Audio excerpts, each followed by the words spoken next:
11월 11일 오늘의 말씀은 디모데전서 6장 11절에서 21절입니다.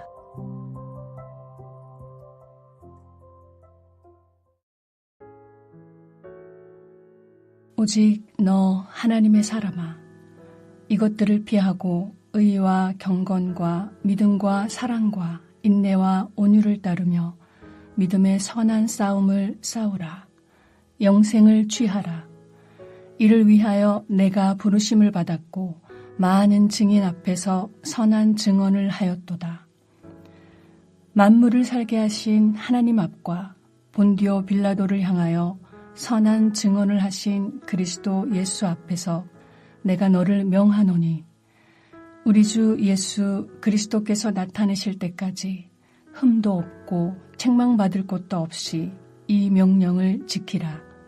기약이 이르면 하나님이 그의 나타나심을 보이시리니 하나님은 복되시고 유일하신 주권자이시며 만왕의 왕이시며 만주의 주시오.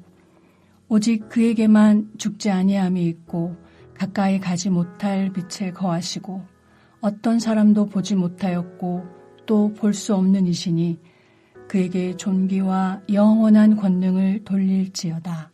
아멘.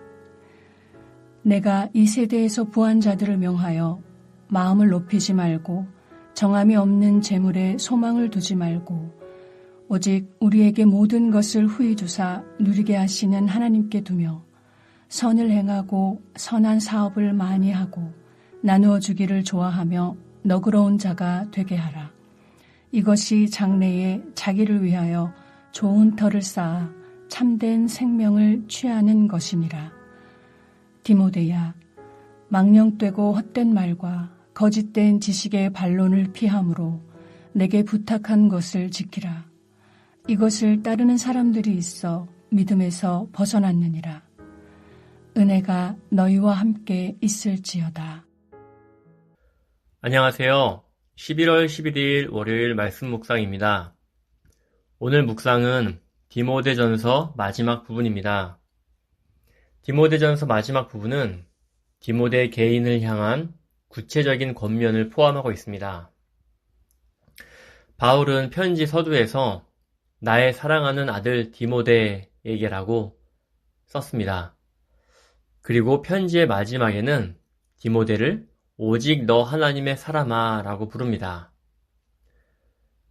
사랑하는 아들은 바울과 디모데와의 관계를 이야기하는 것 같고요. 하나님의 사람아 라고 한 것은 하나님과 디모데의 관계를 묘사하는 것 같습니다. 바울이 디모데를 하나님의 사람으로 부르는 것은 이후에 나올 권면이 하나님의 사람으로서 갖춰야 할 것이기 때문입니다.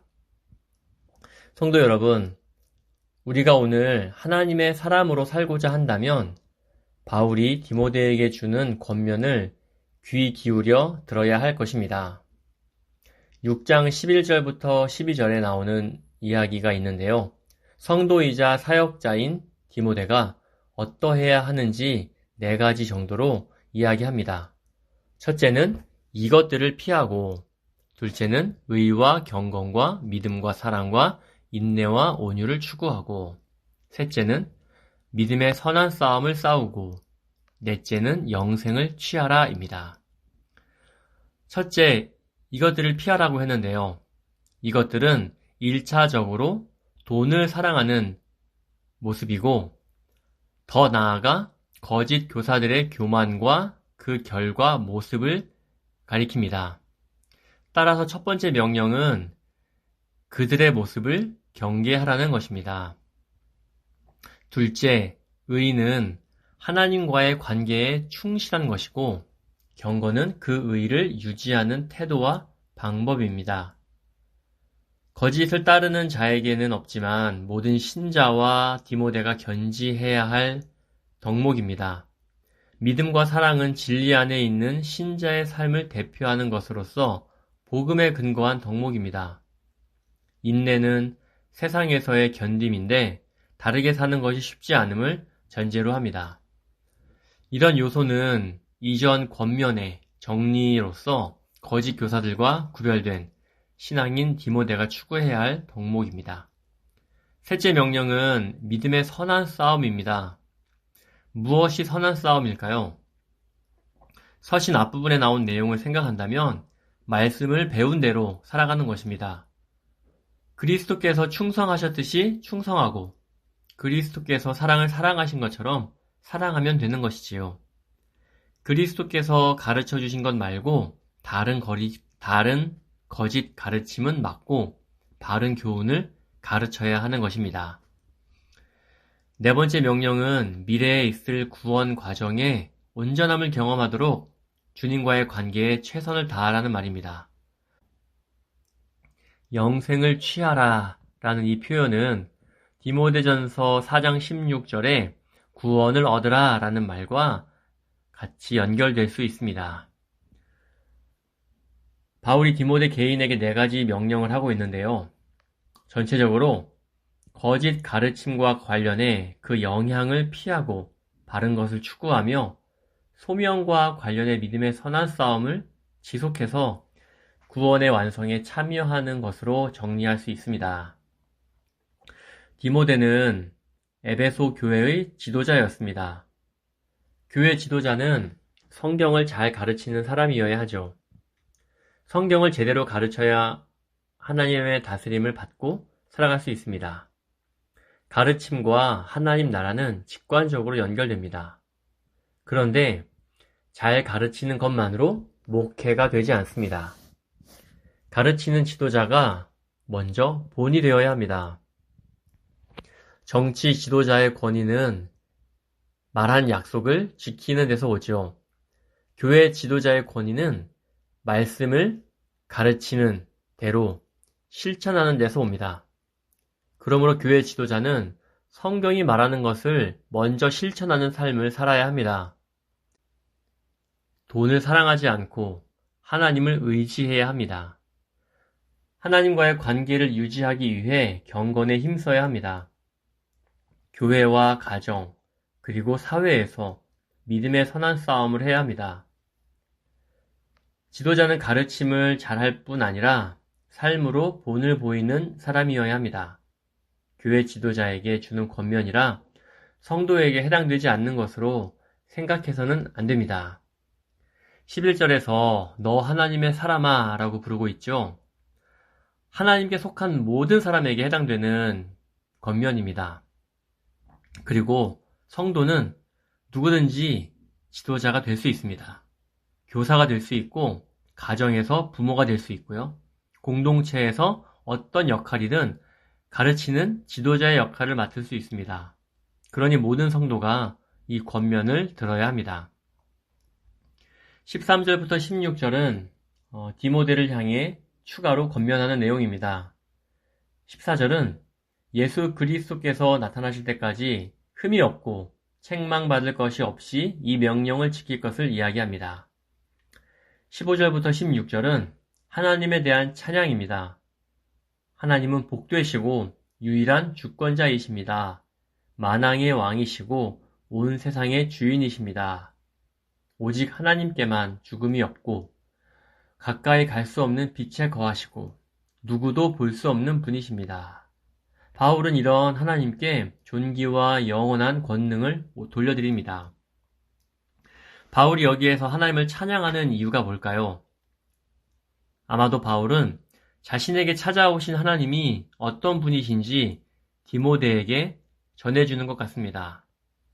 바울을 부르신 하나님께서 디모데를 부르셨으니 하나님을 향해 끝까지 충성할 것을 부탁하는 것이지요. 바울은 스승인 자신의 이름과 권위, 내가 했던 사역의 열매를 근거로 권면하지 않습니다. 오로지 하늘의 아버지이신 하나님의 능력을 의지하고 있습니다. 권면의 근거가 하나님이 될 때 소망을 가질 수 있습니다. 하나님께서 성도를 자라게 하실 것이라 기대할 수 있습니다. 비록 우리 교회의 모습은 부족한 것이 많지만 밀가루가 부풀어 오르듯이 조금씩 자라갈 것입니다. 하나님이 하시는 일이기에 우린 그렇게 믿을 수 있습니다. 17절부터 19절은 디모데가 부자들에게 가르쳐야 할 내용입니다. 부자들에게 3가지 권면을 하라고 합니다. 첫째, 부자들 자신에 대한 것으로 높은 마음을 갖지 말라는 겁니다. 돈은 유사 전능성을 줍니다. 남들과 비교해서 가진 것이 많아지면 뭐라도 된 것처럼 교만해집니다. 이걸 경계해야 합니다. 둘째, 덧없는 재물에 소망을 두지 말고 모든 것을 후히 주어 누리게 하는 주님께 소망을 두라고 합니다. 셋째, 돈을 사용하는 방법에 관함입니다. 선을 행하고 선한 사업과 나눔을 베푸는 너그러운 자가 되도록 가르쳐야 합니다. 자기 중심성을 벗고 하나님이 주신 돈으로 타인과 함께하는 사랑의 삶을 위해 사용하라는 가르침입니다. 이것이 장래의 자기를 위하여 좋은 터를 쌓아 참된 생명을 얻게 하는 길입니다.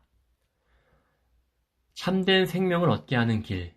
우리는 이 표현을 보면 이제 하나님 나라가 어떤 곳인지 생각할 수 있습니다. 우리가 지난번 말씀 사경회를 통해 배웠죠. 천국인 하늘나라는 지금 여기에도 있고 앞으로도 있을 하나님이 왕이신 나라입니다. 부자가 주님을 소망하며 돈을 쫓지 않고 선한 사업을 한다면 하나님을 왕으로 모신 나라에서 영생을 누릴 수 있습니다. 우리도 마찬가지입니다. 우리가 비록 부자는 아니지만 여전히 돈을 쫓아갈 유혹이 있습니다. 그때 우리도 돈을 쫓지 않고 하나님을 의지하는 것, 이런 삶을 산다면 영원한 생명을 누릴 수 있습니다. 아마도 바울이 이 디모데 서신 말미에 부자에 관한 권면을 명령한 것은 부자가 타락할 가능성이 많기 때문일 것입니다. 바울은 실제로 거짓 지식을 따르다가 믿음에서 떠난 자들이 있음을 언급하면서 디모데 전서를 마무리합니다.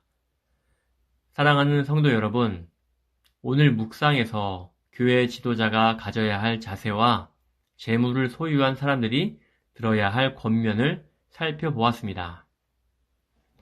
말씀을 묵상하고 배우고 나서 우리가 할 일은 그대로 따라 사는 겁니다. 그런데 이것이 참 어렵죠. 말씀의 원리와 세상의 원리가 충돌합니다. 이것이 믿음의 선한 싸움이 아닐까요? 우리 편에서 선하다고 생각하는 것을 선택하는 것이 아니라 하나님께서 선하다라고 말씀하신 것을 선택하며 사는 것, 이것이 성도의 싸움입니다. 성도 여러분, 잘 아시겠지만 이 일은 어렵습니다. 혼자서는 절대 할 수 없습니다. 여럿이 같이 싸워야 외롭지 않고 지치지 않습니다.